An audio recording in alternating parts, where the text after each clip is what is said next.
Tribal fear बंद करो, जवाब दो, जवाब दो, जवाब दो, जवाब दो, ट्राइबल फियर जवाब दो, जवाब दो, जवाब दो, जवाब दो, जवाब दो, जवाब दो, जवाब दो।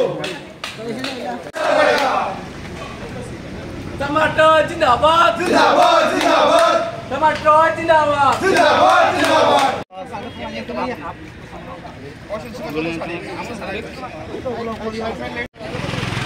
अरे आस्ते आस्ते बंद करो, बंद करो, बंद करो।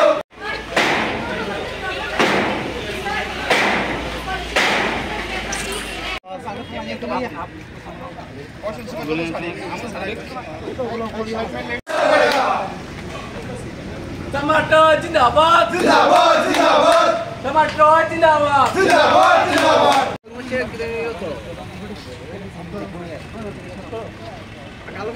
स्कॉलरशिप क्यों नहीं मिला, जवाब दो।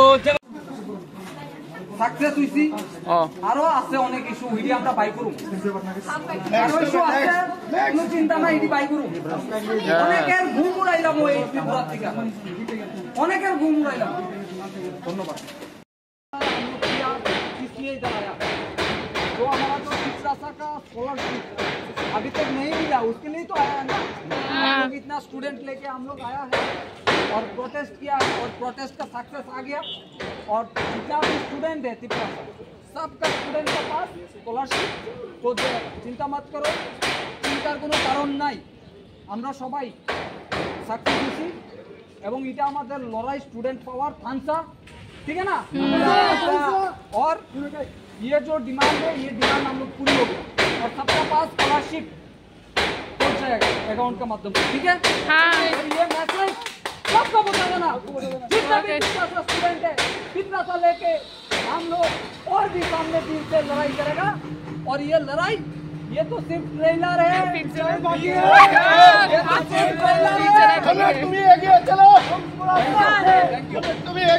বিষয় হলো আজকে দীর্ঘদিন ধরে আমাদের ত্রিপুরা ছাত্রছাত্রীদের স্কলারশিপ পাচ্ছে না এই স্কলারশিপটা এটা খুব ইম্পর্টেন্ট কারণ ছাত্রছাত্রীরা স্কলারশিপটা এটা দিয়ে কেউ সেমিস্টার ফিস দিতে হয় কেউ টিউশন ফিস দিতে হয় কারোর গাড়ি ভাড়া দিতে হয় তো এই জায়গাতে আমরা যদি বলি যে দীর্ঘদিন কিছুদিন আগেও আমাদের এই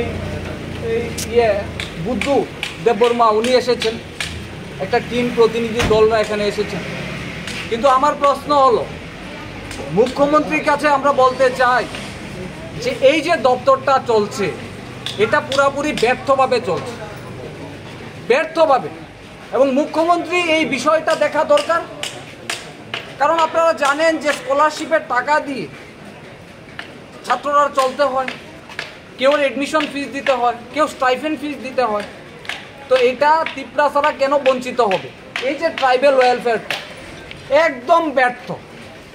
একদম ব্যর্থভাবে চলছে সেম আমরা ধিক্কার জানাচ্ছি এবং তীব্রভাবে নিন্দা করছি কেন ছাত্রছাত্রীদের এইভাবে বঞ্চনা করছে আপনারা দেখেছেন 2022 সালেও পিএফএমএস অফিসে আমরা কিন্তু এই যে স্কলারশিপ যখন ছাত্ররা পায়নি একদিনের মধ্যে নিয়ে দিয়েছি আমরা বলতে চাই মুখ্যমন্ত্রীর কাছেও বলতে চাই যে এই দপ্তরের যারা আছে যারা দায়িত্ব আছে তাদের বিরুদ্ধে আপনারা ব্যবস্থা নিন এবং তাদের বিরুদ্ধে অতি সত্বর অ্যাকশন নেওয়া হোক কারণ ওরা তো প্রত্যেক মাসে মাইন হলেই বেতনটা ঢুকে যাবে কিন্তু আমার প্রশ্ন যারা ছাত্রছাত্রীরা তাদের বেতন কে দেবে তাদের বেতনটা কোথা থেকে আসবে কর্মচারীদের বেতন তো মাস হলেই ওনাদের বেতন ঢুকে যাবে ঠিক না তো আমরা বলতে চাই যে আমাদের ডিমান্ড এটা অতি সত্বর পূরণ করতে হবে এবং যারাই এই দপ্তরটা যারাই ব্যর্থভাবে চালাচ্ছে তাদের বিরুদ্ধে অতি সত্বর ব্যবস্থা নিতে হবে তাদেরকে ছেড়ে দেওয়া হবে না একটা ব্যর্থভাবে এই দপ্তরটা চলছে কেনই বা ব্যর্থভাবে চলবে এটার জবাব চাই ছাত্র সমাজরা ত্রিপুরা ছাড়া সেটার জবাব চাইছে তার জন্য এসেছি এখানে আমাদের এখানে ঘেরাও চলবে স্কলারশিপ যতক্ষণ পর্যন্ত আমরা আমাদের স্যাংশন লেটার না দেবে ততক্ষণ পর্যন্ত আমরা এখানে আছি ঠিক না?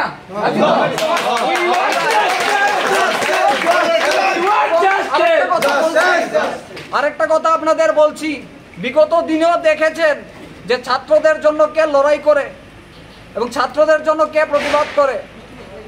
এবং মুখ্যমন্ত্রীকে বলতে চাই অতি সত্বর আজকের মধ্যে এই ব্যবস্থাটা নেওয়া উচিত এবং আমাদের তীব্রতারা বঞ্চিত হচ্ছে। ধন্যবাদ। আপনি কি ভাবছেন মুখ্যমন্ত্রীকে কালিমাক্ত করা এমন কোনো পরিকল্পনা রয়েছে দপ্তর থেকে? না, এটার প্রশ্ন না। প্রশ্নটা হলো দপ্তরটা ব্যর্থভাবে চলছে। আমার প্রশ্ন, দপ্তরটা ব্যর্থভাবে চলছে কারণ দীর্ঘদিন ধরে আমাদের কর্মীরা, আমাদের যারা স্টুডেন্ট লিডাররা, কেউ ইকফাইয়ে পড়ে, কেউ টাইকনো কলেজে পড়ে, কেউ এখানে ত্রিপুরা ইউনিভার্সিটিতে পড়ে, আমাদের স্টুডেন্টরা এসে কথা বলেছে, কিন্তু ওরা গুরুত্ব দেয় না। তো গুরুত্ব কিভাবে দিতে হয় এটা আমরা ভালো করে জানি, ঠিক কিনা? এবং আগামী যদি অতি সত্বর ব্যবস্থা না নেয়, 1000 ছাত্র সব ত্রিপুরার থেকে আমরা জমাই ত্রিপুরা তারা করতে পারুন নি? 1000 ছাত্র এখানে জমায়েত করে তার তালা দিন, চিনছে না চিনবো। কার উদ্যোগে আজকে আপনাদের এই ঘেরাও? আমরা স্টুডেন্টরা এসেছি। এটা আবার দপ্তর কি সম্রাটরা এসেছে, এটাই তো এনাফ, ঠিক না? কোন সংগঠন বা কিছু না? আমরা তো সম্রাটরা এসেছি, বাস এটাই।